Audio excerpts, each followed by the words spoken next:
Shabbat Shalom. In Parsha Shemini, we read about the death of Nadav and Abihu, the sons of Aaron, the priest.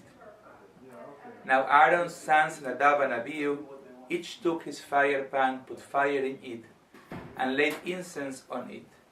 And they offered before the Lord alien fire which he had not enjoined upon them. And fire came forth from the Lord and consumed them. Thus they died at the instance of the Lord, of Hashem. The rabbis are struggling with these two verses.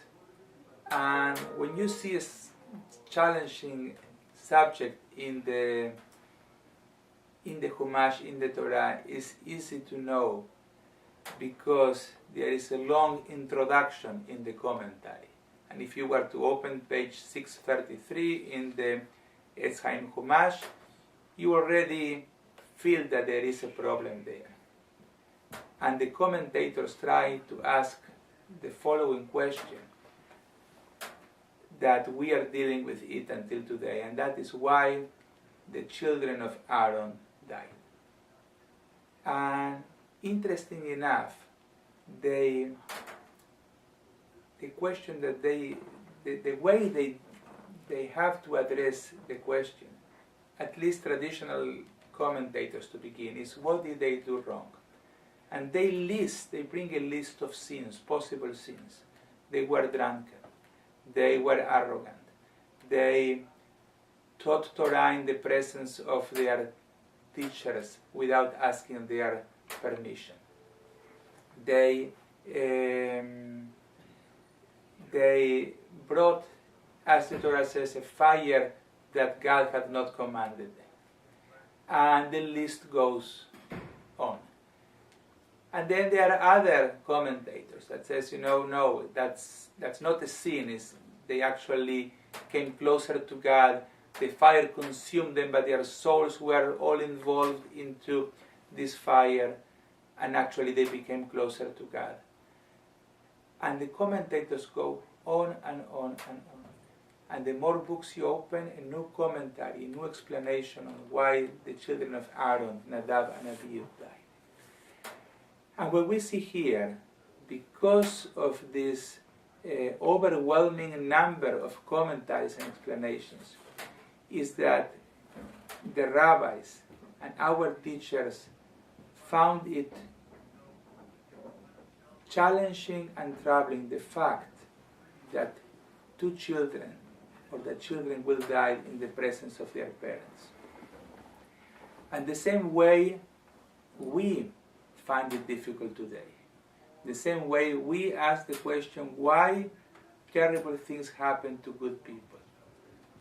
Or even before we talk about good people, why these terrible things happen? Then they need to fill the blank and the void and the silence with interpretations. One answer, two answers, three. What about this one? 4, 5, 6, 7, 8.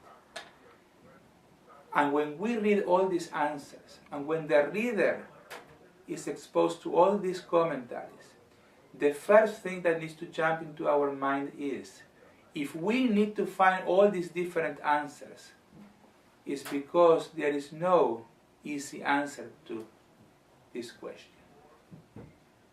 And maybe the only answer that we can find is the answer that the father, that Aaron, finds after Moses talks to him. And the Torah says this answer, presents it in two words, Vaidom Aaron. And Aaron remains silent. That's all the answer that we have from the Father. Aaron cannot talk. And I think that there is a lot of wisdom in admitting that we don't have the answer. That it's okay not to have the answer. That it's okay for Aaron the priest not to know why his children died. Because all the answers are not going to get his pain, are not going to take the pain away.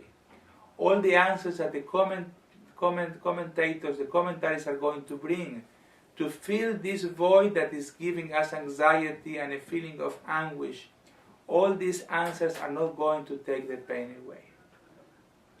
So if you are not able to take the pain away, the answer is Vaidom Aaron. Just remain silent. And that is why the rabbis explain to us that when we go to comfort someone, the best attitude, the best response is just to remain silent. Just to be with the person, to be with the person's pain, and to accompany the person. It's interesting that they couldn't take the answer of Aaron, the priest. That the commentators feel that we need to do something with the space. And that is because our society, I would like to suggest like the previous societies as well and previous generations, we don't do very well with silence. I guess we need to learn how to deal with silence and how to incorporate silence in our lives, especially when we don't have good answers. And that silence can be a good answer, and sometimes silence can be the only answer we are going to find at the end of the day. Shabbat Shalom.